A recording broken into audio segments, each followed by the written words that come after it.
কেন এত রং বদলাই এ জীবন কেন এত রং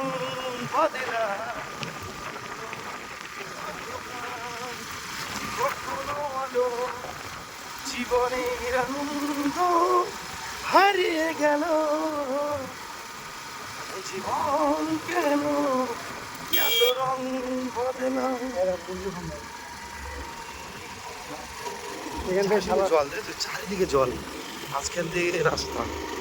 সারাটা ডুবে যাওয়ার সম্ভব সুন্দর জিজ্ঞাসা করে লাগবে এখন জিজ্ঞাসা করে জীবনতলা যাবো জীবনতলা একদম সোজা